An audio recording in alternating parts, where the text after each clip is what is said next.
This is the Amos Perspective, a straight-talk brief for Nigerians at home and abroad. Today, we unpack Washington's renewed heat on religious freedom in Nigeria and Beijing's very public embrace of President Tinubu. What is noise? What is signal? And what should a patriotic Nigerian demand right now? Let's get clear. Headline recap. The United States has redesignated Nigeria a country of particular concern on religious freedom and is signaling possible actions against individuals accused of persecuting believers. In response to US rhetoric, China has stepped forward to back Nigeria's sovereignty and cautioned against external interference, aligning publicly with the Tinubu administration. Punch framed it succinctly: US eyes religious persecutors trial, China backs Tinubu. That is the axis of the moment. Let's separate the strands. The CPC tag is not new to Nigeria. It has appeared, disappeared, and reappeared as US policy blows hot and cold.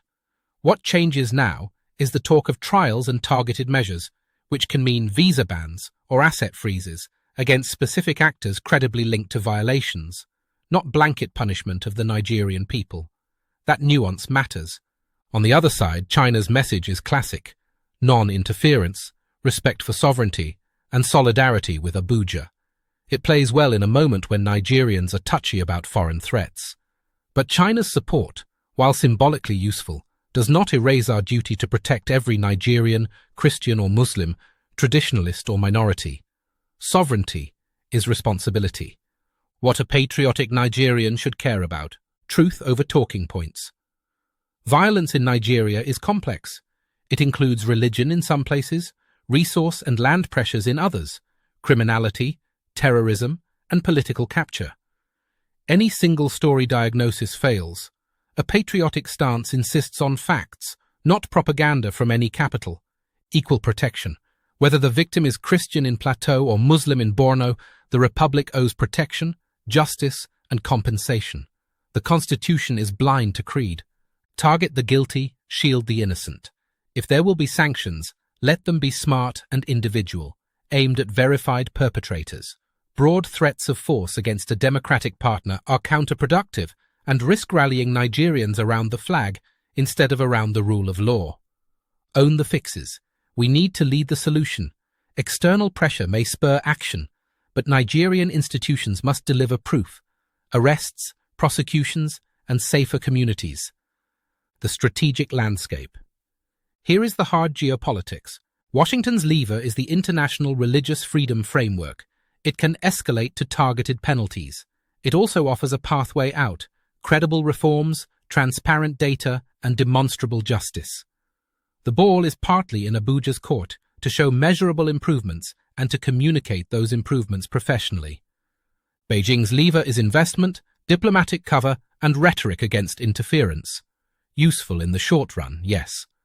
But no partner can give Nigeria what only Nigeria can do: restore security, reduce impunity, and rebuild trust across communities. Domestic politics in the US matter.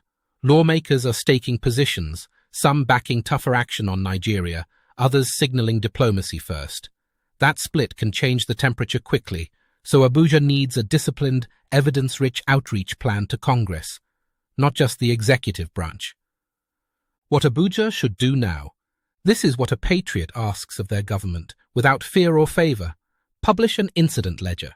Create a real-time public registry of communal and terror incidents with location, victim demographics, arrests, trials, and outcomes. This defangs dubious narratives and shows progress or gaps plainly. Name, arrest, prosecute. Announce a special fast-track docket for mass atrocity and religiously tinged cases.